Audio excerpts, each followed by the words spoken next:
হাতে কাজ চাই, সব পেটে ভাত চাই, এই স্লোগানকে আপনাকে ভোট দিয়েছিল, 34 বছরে বামফ্রন্টকে এখান থেকে হারিয়েছিল। মমতা বন্দ্যোপাধ্যায় আমাদেরকে ধর্মতলায় জায়গা দিলেন। আমি নওশাদ সিদ্দিকী, জবাব কে দেবে? জবাব কি নওশাদ সিদ্দিকী দেবে নাকি জবাব বিশ্বজিৎ মাইতি দেবে যে জব কার্ড কেন বন্ধ হলো? মমতা বন্দ্যোপাধ্যায় আপনাকে এই উত্তরটা দিতে হবে, কারণ এই জব কার্ডের যে টাকা চুরি হয়েছে, গ্রামের সুপারভাইজার থেকে মেম্বার, পঞ্চায়েত সমিতির সদস্য, সভাপতি, প্রধান থেকে শুরু করে এঘাট ও ঘাট হয়ে কালীঘাটে এই জব কার্ডের টাকা গেছে, এই বাংলার মানুষ জানতে চাইছে। আমরা মমতা বন্দ্যোপাধ্যায়কে বলছি, আপনি তো কথায় কথায় বলেন দিল্লিতে গিয়ে আন্দোলন করতে হবে, ভালো কথা। আপনি মানুষ যখন, এই বাংলার মানুষ জব কার্ডে টাকা চাইছে, আমার মা যখন টাকা চাইছে, তখন আপনি পাড়ায় পাড়ায় মিছিল করছে, বিজেপি জবাব দাও, বিজেপি জবাব দাও, জব কার্ডের টাকা দেয়া হলো না কেন? আসলে চুরি তো করেছে তৃণমূল, এই কথাটা তারা বলতে পারছে না। আমরা মমতা বন্দ্যোপাধ্যায়কে ওপেন চ্যালেঞ্জ দিয়েছিলাম যে মমতা বন্দ্যোপাধ্যায় আপনি চলুন, আমি নওশাদ সিদ্দিকী বলছি যে এই বাংলায় জব কার্ডকে শুরু করতে হবে, আমরা সুপ্রিম কোর্টে বিজেপির বিরুদ্ধে মামলা করি। মমতা বন্দ্যোপাধ্যায় এখনো পর্যন্ত উত্তর দিলেন না, তিনিও সুপ্রিম কোর্টে গিয়ে এই জব কার্ডের বিরুদ্ধে একবারও মামলা করতে পারলেন না। আমরা বলতে চাইছি আইএসএফ কে ভোট দিতে হবে এই কারণেই, গরিব খেটে খাওয়া শ্রমজীবী মানুষের জব কার্ডের টাকাকে ফেরত দিতে হবে, জব কার্ডকে পুনরায় চালু করতে হবে, এই কারণেই আইএসএফ কে আপনাদেরকে ভোট দিতে হবে। আর আইএসএফ যখন রাস্তায় নেমে মিটিং মিছিল করছে, তখন হিন্দু পাড়ায় গিয়ে বলছে ওটা একটা টুপি পরা মুসলমানের দল, আর মুসলমান পাড়ায় গিয়ে বলছে বিজেপির দালাল।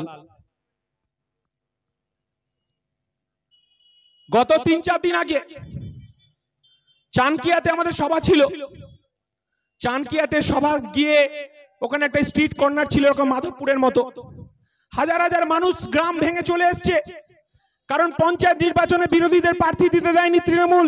চণ্ডীগড় পঞ্চায়েতে এই বেড়াবেড়িয়ার মতো ভোট লুট হয়েছে। তারপরেও আমরা কি দেখলাম যে হাজার হাজার মানুষ যখন এসেছে মিটিং এ, তখন আমরা দেখলাম, এখন কি একটু বেশি গাড়ি যাচ্ছে নাকি?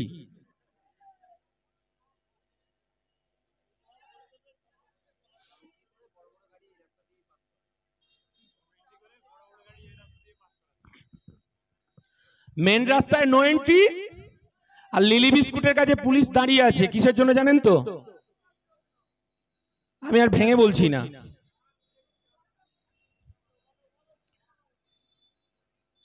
তো আমরা সেদিন মমতা বন্দ্যোপাধ্যায়কে চ্যালেঞ্জ, ওপেন চ্যালেঞ্জ দিলাম যে মমতা বন্দ্যোপাধ্যায় আপনি চলুন, সুপ্রিম কোর্টে যাব।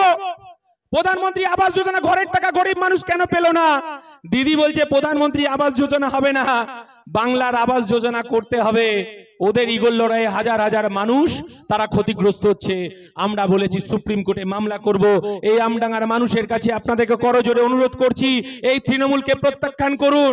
আর আমার যারা বিজেপির ভাইরা জয় শ্রীরাম বলছেন, আমডাঙ্গায় বিজেপি কোনোদিন জিতবে না। আমডাঙ্গায় যদি আপনারা বিজেপিকে ভোট দেন, তাহলে মাঝখানে তৃণমূল বেরিয়ে যাবে।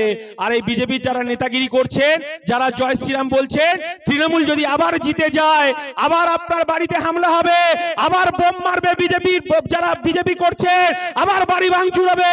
তাই বিজেপির পতাকাটা এখন আলমারিতে রেখে দিন। আপনার শ্রমিক ভট্টাচার্য বলছিলেন না, আমরা বলছি আমডাঙ্গায় বিজেপি জিতবে না। আমার ইন্ডিয়ান সেকুলার ফ্রন্ট বলছে আমডাঙ্গায় একবার নওশাদ সিদ্দিকীর পাশে একবার এমএলএ কে পাঠান, এক বেঞ্চিতে বসে বিজেপি, তৃণমূল, সিপিএম, আইএসএফ বসে ভোট হবে। এই মাধবপুরের মানুষ, আমডাঙ্গার মানুষ যাকে পছন্দ হবে, তার যদি বিজেপিকে পছন্দ হয় বিজেপিকে ভোট দেবে, সিপিএম কে পছন্দ হলে সিপিএম কে ভোট দেবে, তৃণমূলকে পছন্দ হলে তৃণমূলকে ভোট দেবে। বোমাগুলি পিস্তলের রাজনীতি করতে দেব না, এই অনুরোধ বিজেপির ভাইদের কাছে করে গেলাম। যারা বিজেপি করছেন তাদের কাছে করে গেলাম, বিজেপি আমডাঙ্গায় জিতবে না। পতাকাটা আলমারিতে রাখুন, তৃণমূলকে তাড়াতে হবে, এই জোচ্চোর তৃণমূলকে চালাতে হবে, এই বোমাবাজি তৃণমূলকে তাড়াতে হবে। তার জন্য সবাইকে, বিরোধীদেরকে একসাথে জোট করতে হবে। যারা তৃণমূলের জন্ম দিয়েছিলেন, এই আমডাঙ্গায় যারা তৃণমূলকে এনেছিলেন, যাদের এক বুক স্বপ্ন ছিল 34 বছরের বামফ্রন্ট সরকারকে সরিয়ে আপনার তৃণমূল সরকারকে এনেছিলেন। আর তৃণমূলের নব্য তৃণমূল যারা, যারা পুরনো তৃণমূলকে আপনাদের প্রতিদিন বুকে লাথি মারছে ইন্ডিয়ান সেকুলার ফ্রন্ট আপনাদেরকে আহ্বান করছেন, আসুন এই বোমাগুলি পিস্তলের তৃণমূলকে বাতিল করার জন্য তৃণমূলের যারা পুরনো নেতা আপনারাও আসুন, আমরা ইন্ডিয়ান সেকুলার ফ্রন্টে আপনাকে যথাযোগ্য যোগ্য সম্মান দিয়ে আমরা একযোগে এই তৃণমূলের বিরুদ্ধে আমরা লড়াই করব। সেই কথাটাও তৃণমূলের যারা পুরনো নেতা আছেন তাদেরকেও আমরা এই কথাটা বলতে চাইছি। অনেক তৃণমূল নেতা আমার কাছে যাচ্ছেন, বলছে দাদা একবার আমাকে বিধানসভার টিকিটটা দিন। তৃণমূলের অনেক পুরনো নেতা যাচ্ছেন, আমরা বলছি যে সবে তো সকাল হয়েছে, আর একটু ধৈর্য ধরতে হবে, কারণ মানুষ বড় বিপদে আছে। আমডাঙ্গার মানুষ, আমরা কি দেখলাম জানেন, এতটা কষ্ট হয়। আমি তো বোদা স্কুলে পড়েছি, বোদা স্কুলে শৈশব, বোদা স্কুলে কৈশোর, বোদা স্কুল পড়াশোনা করেছি। এই মাধবপুরে আমাদের যাতায়াত, এই মাধবপুরের মেডিসিনের দোকান, মাধবপুরের মাছ, মাধবপুরের বাজার, প্রতিনিয়ত মাধবপুরের মানুষের সঙ্গে আমাদের যোগাযোগ। কিন্তু আমরা কি দেখলাম, আমরা দেখলাম মাধবপুরের মানুষ এই তৃণমূলের বিরুদ্ধে কোনো কথা বলতে পারছে না। বলছে দাদা একটু পরে কথা হবে, পিছনে কথা হবে। আমরা বলতে চাইছি যে পিছনে কথা হোক, কিন্তু আগে তৃণমূলকে হারাতে হবে। এটা ঠিক কথা যে মাধবপুরের মানুষ তৃণমূলকে অনেক আগেই প্রত্যাখ্যান করেছে, এখন আবার ভয়ভূত দেখাচ্ছে। আমি চানকিয়ার কথা বলছিলাম, চানকিয়ার আমার কয়েকটা ভাই আমাদের আইএসএফ এর মিটিং শুনতে এসেছিল, সঙ্গে সঙ্গে একটা ফোন তৃণমূলের ফুটো মস্তান কে ফোন করেছে, বলছে 21 সালের মার কি তুই ভুলে গেছিস, আবার আইএসএফ এর মিটিং এ গেছিস, তুই বাড়ি আয় তবে দেখছি। আমাকে তখন ভাইটা কাছুমাচু হয়ে বলছে যে দাদা সেই 21 সালে যারা আমার বাড়ি ভাঙচুর করেছিল, আমি আজকে মিটিং এ এসেছি বলে আমাকে আবার হুমকি দিচ্ছে। আমি বলছি একটু সবুর কর, একটু ধৈর্য ধর। আমি সঙ্গে সঙ্গে তার বায়োডাটাটা নিলাম, পুলিশ প্রশাসনের সঙ্গে যোগাযোগ করলাম যে একটা আসামি আপনার বাড়িতে এক্ষুনি দিয়েছি, বাড়ি মানে আমডাঙ্গা থানায়। আমরা সঙ্গে সঙ্গে কয়েকটা ছেলেকে সেই তৃণমূলের নেতার বাড়িতে পাঠালাম। আমরা বললাম যে কেন তুই ফোন করে ওকে বললি 21 সালের মতো তোর বাড়ি ভাঙচুর হবে? বলছে আমি ওটা আমার বন্ধু হয়। বলছে বন্ধু টন্ধু বুঝি না, চল তোকে থানায় নিয়ে যাব। সঙ্গে সঙ্গে আমাদের কর্মীদের পায়ে হাতে বলছে এখানে পায়ে ধরলে হবে না, আমাদের যেখানে মিটিং আছে ওখানে গিয়ে তোকে পায়ে ধরতে হবে আমাদেরকে। এই কথা আমি আর কোনোদিন বলবো না। পায়ে জোরে বলছে আমাকে পুলিশে দিও না ভাই, এ কাজ আমি আর কোনোদিন করব না। আর তৃণমূল তারা যদি বলে থাকে, আমাদের কাছে ইনফরমেশন আছে 2026 আবার তৃণমূল বোমবাজি করবে। এই বেড়াবেড়িয়া সহ বোদাই সহ 25টা বুথে রিগিং করবে পরিকল্পনা করেছে। আমরা বলতে চাইছি 2021 সালের বিজেপি, 21 সালের আইএসএ আর 2026 সালের আইএসএ আকাশ পাতাল তফাৎ। 2021-এ আমরা কিছু বুঝিনি, আমরা সংবিধানটা জানতাম না, আমরা ঐক্যবদ্ধ হয়েছি। আমরা বলতে চাইছি পুলিশ যদি তৃণমূলের সাথ দেয়, পুলিশের খাকি পোশাকটা কিভাবে খুলতে হয় হাইকোর্ট সুপ্রিম কোর্টে নওশাদ সিদ্দিকী বিশ্বজিৎ মাইতি বুঝে নেবে। একটাবার মাধবপুরের মানুষকে বলবো খাম চিহ্নে ভোট দিন, তৃণমূলকে তাড়ানোর ব্যবস্থা করুন। এই আমডাঙ্গায় আবার শিক্ষার আলো জ্বলবে। আমডাঙ্গায় করুণাময়ীর মন্দির, যেটা ঐতিহ্যশালী মন্দির, এই করুণাময়ী মন্দিরের এই তৃণমূলের নেতারা প্রত্যেক বছর প্রসাদী শাড়ি 5000 শাড়ি বিলি হয়। এই তৃণমূলের নেতারা এতটা নির্লজ্জ যে সেই 5000 শাড়িতেও হস্তক্ষেপ করেছে। কারণ যারা বোমা বাঁধে তৃণমূলের 2তলা 3তলা বাড়ির নেতার বউদেরকে দেবে, তারা সকাল সকাল স্নান করে করুণাময়ী মায়ের মন্দিরে পুজো দেবে আর শাড়িটা নিয়ে বগল বাজাতে বাজাতে বাড়ি আসবে। করুণাময়ী মঠকেও জানিয়ে দিয়েছি যে এবার 5000 শাড়ি এই আমডাঙ্গার আদিবাসী দলিত পিছিয়ে পড়া মতুয়াদের ঘরে যেন যায়, এই কথাটা দৃঢ়তার সঙ্গে যেমন থানাকে জানিয়েছি, মন্দির কর্তৃপক্ষকে জানিয়েছি। আর তৃণমূলের 2তলা 3তলা বাড়ির নেতারা যদি সকালবেলা স্নান করে আর জামদানি শাড়ি পরে যদি করুণাময়ী মন্দিরে ওই শাড়ির লাইনে দাঁড়ায়, তাহলে আইএসএফ কাকে বলে তৃণমূলের নেতাদেরকে সেদিনকে আমরা বুঝিয়ে দেব। এ শাড়ি গরিব খেটে খাওয়া শ্রমজীবী মানুষ, আদিবাসী দলিত মায়ের দলিত যারা আছে গরিব মানুষ, তাদেরকে এই করুণাময়ী শাড়ি দিতে হবে। এই কথাটা করুণাময়ী মন্দিরের মঠকে আমরা লিখিত জানিয়েছি, বিডিওকে জানিয়েছি, থানাকে জানিয়েছি, বিডিআর এবং ডিএম কেও জানিয়েছি। আমরা বলতে চাইছি করুণাময়ী শাড়ি কেউ ছাড়ছে না, বুঝতে পারছেন? ফেসবুকে কিছুদিন আগে দেখছিলাম, বলছে তৃণমূলের এতটা হজম শক্তি, ওরা পায়খানা আর হচ্ছে ওই রড মানে পাথরটা হজম করে দেয়। ভাইপো তো পাথর হজম করে ফেলেছে, বলছে পায়খানাটা হজম করতে পারেনি। আমি বললাম কে বলেছে পায়খানা হজম করেনি? প্রত্যেকটা পায়খানা দেওয়ার নাম করে তৃণমূলের নেতারা 300 টাকা থেকে 900 টাকা পর্যন্ত তুলেছে প্রত্যেকটা গ্রামে গ্রামে, ওরা পায়খানা পর্যন্ত হজম করে দেয়। আমি যে ফেসবুক চালাচ্ছিল তাকে বললাম যে তৃণমূলের হজম শক্তি এতটা বেশি, ওরা পাথর থেকে শুরু করে পায়খানা থেকে শুরু করে রড পর্যন্ত ওরা হজম করে ফেলবে। এই হচ্ছে তৃণমূল। তৃণমূল সম্পর্কে আর কত বলবো? আমরা শুধু বলতে চাইছি আর কিছু কয়েকটা কথা বলবো। অর্জুন সিং, যারা বিজেপির নেতারা বগল বাজাতে বাজাতে অর্জুন সিংকে নিয়ে মিছিল করেন, দাদা আসছেন জয় শ্রীরাম বলে, কে অর্জুন সিং? ভাটপেরার মস্তান নেতা অর্জুন সিং। এই আমডাঙ্গায় বোমা গুলি পিস্তলের আমদানি করেছেন এই অর্জুন সিং ব্যারাকপুর লোকসভায় বিজেপির পদ্মফুল থেকে জিতেছেন। তিনি ভাটপাড়া তৃণমূলের এমএলএ ছিলেন। তিনি আবার বিজেপি ছেড়ে তৃণমূলে গেলেন। মমতা বন্দ্যোপাধ্যায় যখন আপনার ব্রিগেডে ব্যারাকপুরের জন্য যখন সাংসদ পার্থ ভৌমিককে দিলেন, রাতারাতি বিজেপি সদর দপ্তরে চলে গেলেন ফ্লাইট ধরে, আবার তিনি বিজেপি হলেন। 2018 সালে এই মাধবপুরের মানুষ, বেড়াবেড়িয়ার মানুষ, তারাবেড়িয়ার মানুষ, বোদায়ের মানুষকে একটু স্মরণ করতে বলবো।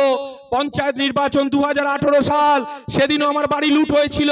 তৃণমূলের নেতারা এমএলএরা দাঁড়িয়ে আমার বাড়ি লুট করেছিল। সেদিনকেও ওরা এই আমডাঙ্গার মানুষের গণতান্ত্রিক অধিকারকে লুট করেছিল। গণতান্ত্রিক অধিকারকে লুট করে 100% তৃণমূলকে জিতিয়েছিল। কিন্তু আমরা তারাবেড়িয়ার মানুষকে সেদিন রুখে দাঁড়িয়েছিল তৃণমূলের বিরুদ্ধে। আমরা দেখলাম যে আমডাঙ্গায় 11টা পঞ্চায়েতের মধ্যে 10টা পঞ্চায়েতে তৃণমূল দখল করলো, তারা ভোটাধিকার লুট করলো। একটি মাত্র পঞ্চায়েত তারাবেড়িয়া পঞ্চায়েত, সেখানে সিপিএম কংগ্রেস মিলে বোর্ড গঠন করবে। তার যেদিনকে বোর্ড গঠন হবে তার আগের দিন আমরা দেখলাম তারা মিটিং করছে, কে প্রধান হবে কে উপপ্রধান হবে। আমরা দেখলাম সেই রাত্রিবেলা ট্রান্সফরমারকে বন্ধ করে দিল। এই অর্জুন সিং ব্যারাকপুর থেকে, টিটাগড় থেকে, জগদ্দল থেকে, নৈহাটি থেকে, এদিকে আপনার জ্যোতিপ্রিয় মল্লিক হাবড়া থেকে, অশোকনগর থেকে হাজার হাজার মাস্কেট বাহিনী বোমা পিস্তল নিয়ে সেদিন তারাবেড়িয়াতে আক্রমণ করলো। তারাবেড়িয়ার মানুষ বুঝে ওঠার আগে তারপরের দিন পঞ্চায়েতে প্রধান উপপ্রধানের নির্বাচন। এই অর্জুন সিং সেদিনকে হারমাত বাহিনীকে সেদিনকে তপনপুরে ঢোকালো, কুশডাঙ্গাতে ঢোকালো। সেদিনকে আমার তারাবেড়িয়ার বোঁজগাছা রতনপুর এবং বোঁজগাছা রতনপুর তারাবেড়িয়ার মানুষ সেদিন রুখে দাঁড়ালো। সেদিনকে আমরা দেখলাম 3 জন তৃণমূলের পরিবারের 3 জন নেতা সেদিনকে খুন হয়ে গেল। অপরদিকে সিপিএম কংগ্রেস সহ যারা বোর্ড গঠন করবে তারা প্রতিরোধ গড়ে তুলেছিল। আমার ঘরেরও 3 জন বামপন্থী ঘরের 3 জন বন্ধু, 3 জন আমার ভাই প্রাণ হারালো। সেদিনকে বোঁজগাছা রতনপুরে 3 জন তৃণমূল, 3 জন বামপন্থী সিপিএম তারা প্রাণ হারালো। শুধু একবার এই মঞ্চ থেকে বলতে চাইছি, সেদিন আমার যে তৃণমূলের যে আব্বা, তৃণমূলের যে আমার মা, তার 3টে সন্তানকে হারালো, তার বুক ফাটা আর্তনাদ এখনো পর্যন্ত কবরস্থানে গিয়ে তার আত্মীয় পরিজন ঈদের সময় জিয়ারত করে। আর আমার বামপন্থী ঘরে সিপিএম পরিবারে যে 3টে ছেলেকে মার্ডার করা হলো, তার মায়ের চোখের জল, তার আব্বার বুক ফাটা আর্তনাদ, তার দিদির বুক ফাটার আর্তনাদ, আর তৃণমূল মায়ের তাদের বুক ফাটার আর্তনাদ, তারা এখনো কবরস্থানে গিয়ে জিয়ারত করে। আমরা বলতে চাইছি অর্জুন সিং তৃণমূল থেকে বিজেপি হবে তার ব্যবসা বাঁচানোর জন্য, বিজেপি থেকে তৃণমূল হবে, তৃণমূল থেকে বিজেপি হবে। আর আমার ভাইরা জয় শ্রীরাম বলবে, কিন্তু আমার ঘরের সন্তানদেরকে এই অর্জুন সিং কি ফেরত দিতে পারবে? যদি 11টা গ্রাম পঞ্চায়েতের মধ্যে একটা গ্রাম পঞ্চায়েত সেদিন যদি কংগ্রেস আর সিপিএম বোর্ড গঠন করত, তাহলে এই 6 জন আমার প্রাণ যেত না। কে অর্জুন সিং? অর্জুন সিংকে আমাদেরকে চিনে নিতে হবে তার ব্যবসা বাঁচানোর জন্য, তার চটকল বাঁচানোর জন্য। কখনো সে তৃণমূল হবে, কখনো বিজেপি হবে, আবার তৃণমূল হবে, আবার বিজেপি হবে। কিন্তু আমার বোঁজগাছার তৃণমূল বাবার, তৃণমূল মায়ের বুক ফাটা আর্তনাদ মোছাতে পারবে না অর্জুন সিং। সেখানে সিপিএম এর আমাদের 3 জন তার সন্তানের বাবা মায়ের বুক ফাটা আর্তনাদ এই অর্জুন সিং মোছাতে পারবে না। তাই বলতে চাইছি অর্জুন সিংরা তাদের প্রয়োজনে তৃণমূল হবে, বিজেপি হবে, কিন্তু আমার যারা তৃণমূল করছেন, যারা বিজেপি করছেন, এদের পাল্লায় পড়ে আমার বংশ নিবংশ হয়ে যাবে। তাই এই সব নেতাদেরকে আমাদেরকে চিনে নিতে হবে। আমি এই কথাটা বলতে চাইছি যে অর্জুন সিংরা আমডাঙ্গায় আসবে, আমডাঙ্গা থেকে বাড়ি যাবে, আবার আমডাঙ্গায় আসবে, কিন্তু আমডাঙ্গার মানুষকে সিদ্ধান্ত নিতে হবে তৃণমূলের বিরুদ্ধে লড়াই করার জন্য 2026-এ খাম চিহ্নে আপনাদেরকে ভোট দিতে হবে এই তৃণমূলকে বুঝে নেওয়ার জন্য। আর কি বলবো, অনেক কথা বলার আছে। ভেড়াবেড়িয়া পঞ্চায়েত লুটের পঞ্চায়েত চলছে, গরিব মানুষের অধিকারটাকে লুট করছে, প্রধানমন্ত্রী আবাস যোজনার টাকা লুট করেছে, বিধবা ভাতা বার্ধক্য ভাতার টাকা দিচ্ছে না। আপনারা দেখেছেন যে তৃণমূলের নেতারা তারা এতটাই তাদের মানে হাত পেকে গেছে যে আপনারা দেখবেন তৃণমূলের নেতারা তার বউকে বিধবা সাজিয়ে বিধবা ভাতার টাকা তুলছে পশ্চিম বাংলায়। তার বউকে বিধবা সাজিয়ে বিধবা ভাতার টাকা তুলছে তৃণমূল নেতারা। বুঝতে পারছেন এই তৃণমূল নেতাদেরকে? তাই আমি বলতে চাই যে আপনারা আইএসএফ সম্পর্কে আপনাদের কাছে ধারণা যে আইএসএফ মুসলমানের দল, আইএসএফ এ ভোট দেওয়া যাবে না, এই সমস্ত প্রচার করতে চাইছে। আমরা বলতে চাইছি আমার ধর্ম হিন্দু, আমার পরিবারেও লক্ষ্মী পুজো হয়, আমার বাড়িতেও কালী পুজো হয়, আমার বাড়িতেও দুর্গা পুজো হয়, আমার বাড়িতেও সরস্বতী পুজো হয়, আমার বাড়িতেও রাম জন্মভূমি পালন করা হয়। কিন্তু মমতা বন্দ্যোপাধ্যায় এই পশ্চিম বাংলায় বিজেপি তৃণমূলের বাইনারি পলিটিক্স করে এই বাংলাকে হিন্দু মুসলমান করতে চাইছে। গরিব মানুষের চাওয়া পাওয়া, গরিব মানুষের ব্যথা যন্ত্রণা ভুলিয়ে দিতে চাইছে। আচ্ছা একটা কথা বলুন তো, আপনি ভুলে যান, 1 মিনিটের জন্য আপনি ভুলে যান যে আপনি তৃণমূল করেন, আপনি 1 মিনিটের জন্য ভুলে যান যে আপনি আইএসএফ করেন, ভুলে যান 1 মিনিটের জন্য। আচ্ছা একজন রাজ্যের প্রধান, একজনের দেশের প্রধান মন্দির মসজিদ নির্মাণ করবে? গরিব খেটে খাওয়া শ্রমজীবী আদিবাসী দলিত পরিবারের করের টাকায় মন্দির মসজিদ নির্মাণ করবে? আমরা কি দেখলাম? মমতা বন্দ্যোপাধ্যায় শিল্পের গল্প তৈরি করেছিলেন না? একজন আমার রাজ্যের মুখ্যমন্ত্রী, যেখানে 26,000 শিক্ষক রাস্তায় শুয়ে আছে, তাদের চাকরি চলে গেল, বেকার যুবকদের এসএসসি হচ্ছে না, পিএসসি হচ্ছে না, টেট হচ্ছে না, পুলিশের চাকরিতে হাজার হাজার ভ্যাকান্সি পড়ে রয়েছে। মাননীয় মুখ্যমন্ত্রী খেলা মেলা নিয়ে ব্যস্ত আছেন। তিনি 400 কোটি টাকা খরচ করে জগন্নাথ মন্দির তৈরি করলেন। হ্যাঁ, জগন্নাথ মন্দিরে আমি একজন হিন্দু হয়ে আমি অবশ্যই যাব জগন্নাথ মন্দিরে, কিন্তু একজন রাজ্যের প্রধান এই মন্দির তৈরি করবে কারা? মন্দির তৈরি করবে তো ধর্মগুরুরা, মন্দির তৈরি করবে যারা ধর্ম নিয়ে চিন্তা ভাবনা করেন।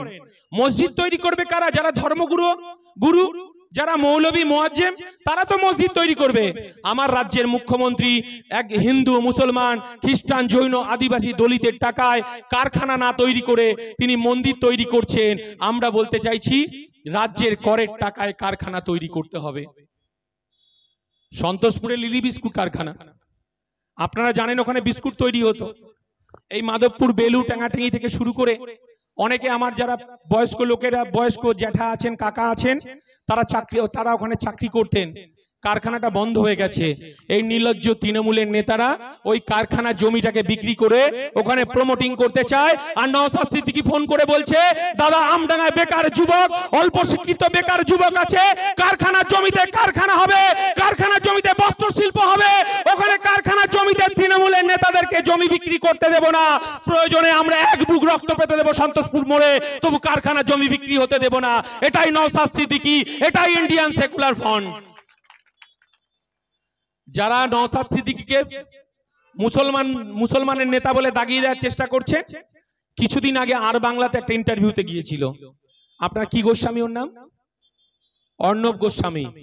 অর্ণব গোস্বামী ওকে প্রশ্ন করছে নওশাদকে, বলছে যদি আইএসএফ ক্ষমতায় আসে আপনি মুসলমানদের জন্য কি করবেন? অর্ণব গোস্বামী প্রশ্ন করছেন। অর্ণব গোস্বামী চ্যানেলে ময়ূক রঞ্জন ঘোষ প্রশ্ন করছে যে নওশাদ তুমি যদি ক্ষমতায় আসো মুসলমানদের জন্য কি করবে? তখন ময়ূক রঞ্জন ঘোষের গালে থাপ্পড় মেরে বুঝিয়ে দিয়েছে, আমি রাজনীতি করতে এসেছি মুসলমানদের জন্য শুধু নয়, আদিবাসী, দলিত, হিন্দু, পিছিয়ে পড়া, মতুয়া, পিছিয়ে পড়া, বঞ্চিত মানুষের জন্য আমি আন্দোলন করতে এসেছি। আপনি আমাকে ধর্মের ভিত্তিতে দাগিয়ে দিতে পারবেন না। এটাই বাপের বেটা নওশাদ সিদ্দিকী ময়ূক রঞ্জনের গালে থাপ্পড় মেরে বুঝিয়ে দিয়েছে, এই বাংলা যতটা হিন্দুর, ততটা মুসলমানের, ততটা আদিবাসী, দলিতের, ততটা। আমরা ইন্ডিয়ান সেকুলার ফ্রন্ট বলতে চাইছি যে আমার মুসলমান ভাইরা তারা মন্দিরে যেমন নামাজ পড়বে, এই মসজিদে নামাজ পড়বে, তাদের নিরাপত্তা দেওয়ার দায়িত্ব সংখ্যাগুরুদের অর্থাৎ হিন্দুদেরও দায়িত্ব আছে তাদেরকে নিরাপত্তা দেওয়ার। আর আমার মুসলমান ভাইদেরকেও বলবো, এই বাংলা সম্প্রীতির বাংলা। আমার মন্দিরে ঘন্টা বাজবে, আমার মন্দিরে শ্যামা সঙ্গীত বাজবে, আমার মন্দিরে মায়েরা সন্ধে দেবে, আরতি হবে। আমাদেরকে একে অপরে আমরা মাধবপুর বাজারটা হিন্দু মুসলমান আমরা বুকে জড়িয়ে আঁকড়ে রেখে আমরা রেখেছি।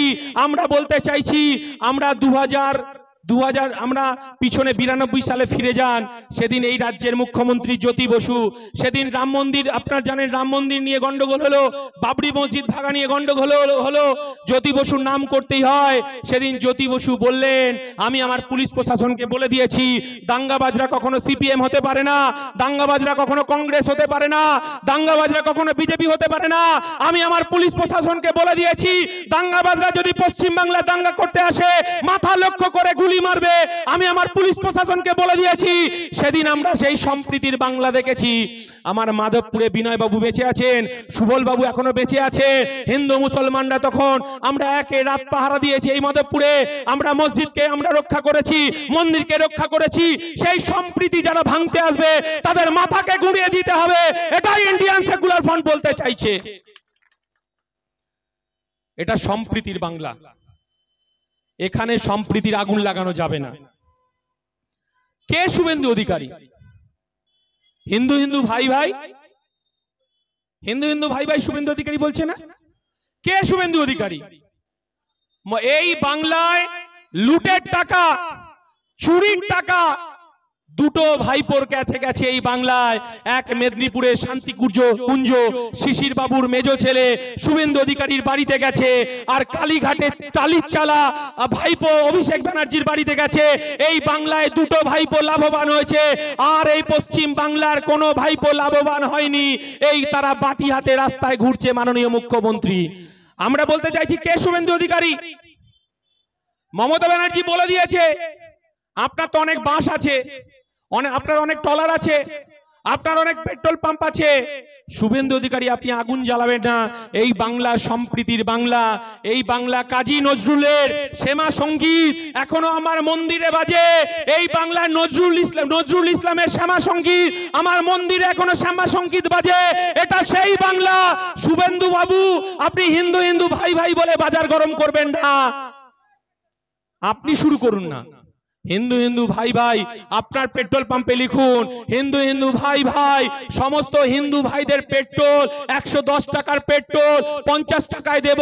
এই কথাটা আপনি আপনার পেট্রোল পাম্পে লিখে রাখুন না, আপনি আপনার বাসে লিখে রাখুন না, আপনার দীঘাতে হোটেলে লিখে রাখুন না। তাহলেও তো জানবো আমার একটা শ্রেণীর মানুষ উপকৃত হবে। এইভাবে বাজার গরম করে হিন্দু মুসলমানকে লাগিয়ে দেবেন না, ভয়ঙ্কর পরিস্থিতি তৈরি হবে, এই বাংলাকে চিনতে পারবেন না। তাই শুভেন্দু অধিকারীকে আমাদেরকে চিনে নিতে হবে। কে শুভেন্দু অধিকারী? নারদার টাকা খেয়েছে, পিঠ বাঁচানোর জন্য এখন বিজেপিতে গেছে। আর মুকুল রায় বলে দিয়েছেন, যাহাই বিজেপি তাহাই তৃণমূল, যাহাই তৃণমূল তাহাই বিজেপি।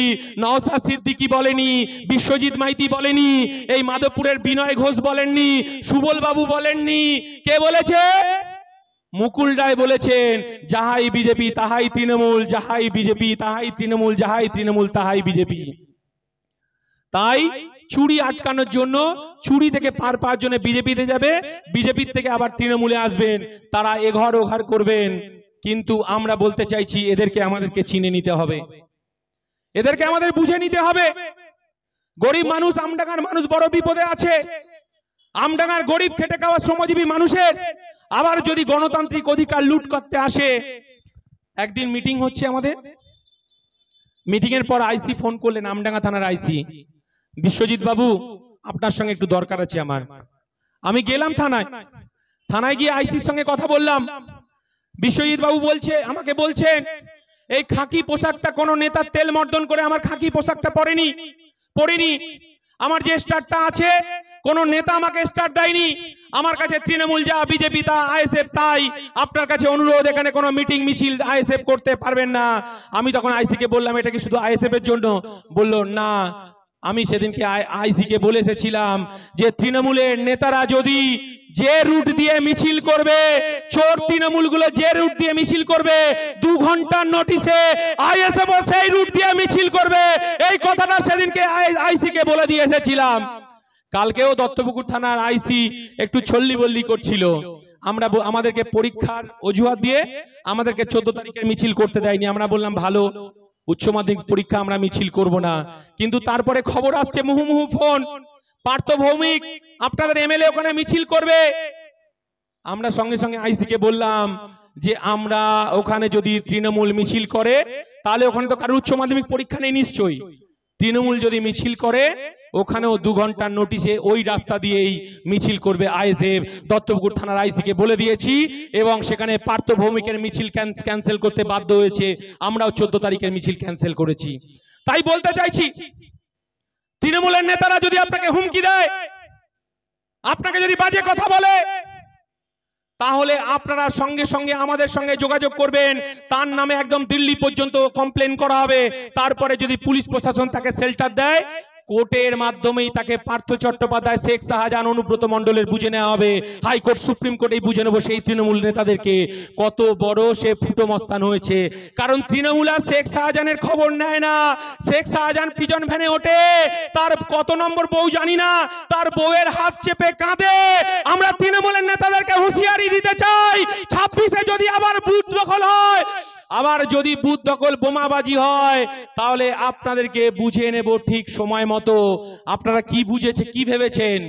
2007 সালের বেনাচাপড়ার ঘটনায় সিপিএম এর নেতার সুশান্ত ঘোষের 11 সালে যদি 180 দিন জেল হতে পারে, আর ফুটো মস্তান তৃণমূল নেতারা শুনে রাখুন, আপনারা বোমাবাজি করবেন, ঘর ভাঙবেন, গরু খুলে নিয়ে যাবেন, ছাগল খুলে নিয়ে যাবেন, 10 বছর পরে হলো আপনাকে বুঝে নেওয়া হবে। এটা ভারতবর্ষের সংবিধান, এটা ভারতবর্ষের আইন। এই কথাটা তৃণমূলের নেতাদেরকে আপনারা বুঝিয়ে দিতে চাই। তৃণমূলের নেতারা এখন জব কার্ডের কাজ বন্ধ। তৃণমূলের নেতাদের এখন মাথা খুব খারাপ। আবার মমতা ব্যানার্জি আবার একটা খুরোর কল ঝুলিয়েছে, 10 লাখ টাকা করে বুথে বুথে দেবে। জানেন তো খুরোর কল? অর্থাৎ বেকার যুবককে আবার একটা ললিপপ। আমরা বলতে চাইছি উন্নয়ন কখনো থেমে থাকে না, উন্নয়ন হবে, উন্নয়নের কাজ হবে, উন্নয়ন চলবে। এই 10 লাখ টাকার পিছনে কেউ যাবেন না। মমতা বন্দ্যোপাধ্যায় ও নেতাদেরকে যারা বোমাবাজি, তারা একটু বিগড়ে আছে, জব কার্ডের টাকা তো আর অ্যাকাউন্টে ঢুকছে না, তাদেরকে 10 লাখ টাকার ললিপপ ধরিয়েছে। আমরা বলতে চাইছি হাইকোর্ট বলেছে 10 লাখ টাকা দেয়া যাবে না, এখন ওইভাবে 10 লাখ টাকা দেয়া যাবে না, হাইকোর্ট বলে দিয়েছে।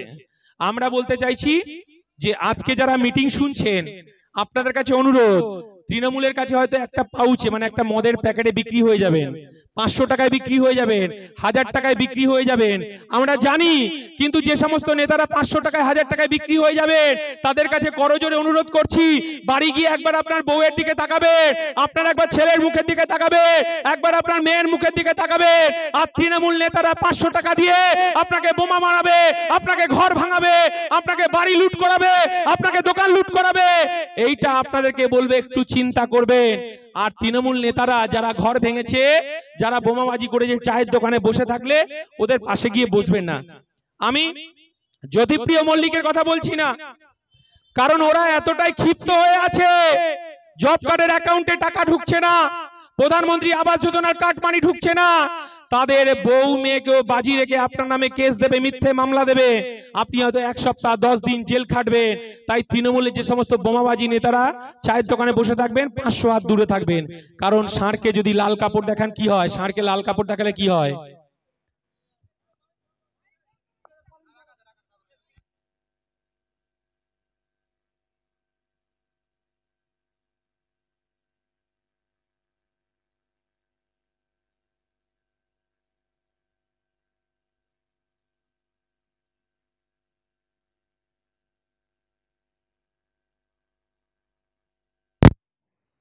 আমরা বলছিলাম যে 500 টাকায় 1000 টাকায় বিক্রি হবে না।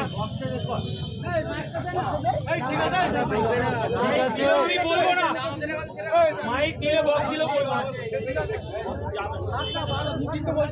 500 টাকায় 1000 টাকায় কেউ বিক্রি হবে না। এই লড়াইটা আমাদের বাঁচার লড়াই, এই লড়াইটা আমাদেরকে জিততে হবে। তাই আপনাদেরকে বলছি যে লড়াইয়ে নওশাদ সিদ্দিকীর পাশে আমডাঙ্গা থেকে একজন এমএলএ কে জিতিয়ে পাঠাতে হবে। এই লড়াই আমাদের বাঁচার লড়াই, এই লড়াই আমাদেরকে জিততে হবে।